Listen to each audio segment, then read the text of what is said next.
I work as director of SciLife Lab in providing technology for life science for all areas of life science. And actually one of the current activities we have is how we can translate all the new powerful technologies in molecular biology to the more applied fields such as environmental sciences and also health. It's really, really key to bring people together. I think the fundamental questions we have in life science and the fundamental challenges in environment and in health, they are really international challenges. They are not unique to any country or any scientific system. And they are big challenges. We really need deep understanding and translate those into actions, and we need to do that globally. So I think empowering the community to do this globally, to participate with everything they can do nationally, but to collaborate, share knowledge, share tools internationally is the only way forward. I think what brought me here is the excitement of bringing two very different fields together. On the one hand, environmental scientists who look at how does our environment change now, especially in response to human-made climate change. And on the other hand, molecular cell biology that tries to understand the core machinery and mechanisms of life.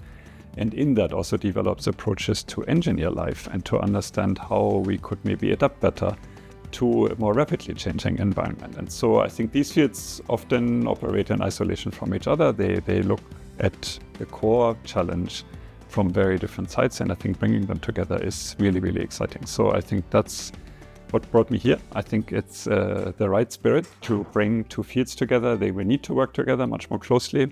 I think this is happening at the national level in quite a few countries. We are also doing that in Sweden to bring these two fields together quite proactively. But again, the challenges are international. Even if you look at local ecosystems in the Nordics, we look, for example, at the Baltic Sea, but also the Baltic Sea is surrounded by many different countries that all affect this ecosystem. So even there, one has to have an international approach and also an approach between different scientific disciplines to move forward. I think for young scientists at the moment, it's an amazing opportunity because the most exciting science often happens at interfaces between disciplines where you can do something completely new because you take tools from one and apply it to the problem of another discipline. And that often opens new windows, new doors to look at something in a completely new way. I think there's so much still to discover about how life works, but also so much to think about how could we engineer life in cool ways so that it could work better now as the environment is changing so quickly. And so I think there is so much opportunity for young people, and this may be one of the most exciting fields to go into right now and really take the power we have in molecular mechanistic thinking about life and addressing some of the big challenges we face in the future society. So my advice is go for it if this is what you would like to do. Don't be afraid. There will be a lot of challenges, but there's also a huge amount of opportunity and creativity needed and thinking in different ways about problems that we've tried to tackle for a long time, but that now become addressable.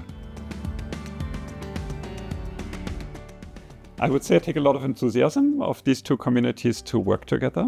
I also take something back home where maybe we can work on in Sweden, that we also need to establish mechanisms where science and the facts and knowledge that science provides interfaces in a more institutionalized way with the decisions that governments take to then take action on managing, for example, ecosystems or managing health issues in society. And I think the mechanisms of informing policy choices and policy actions more routinely by the state of scientific knowledge and scientific facts and trying to formalize that, I think will be really important for the future. We need to improve the efficiency of translating new facts, new knowledge into policy, into action, because the world is changing fast. We probably don't have decades to react to this. We will have to do this rather quickly.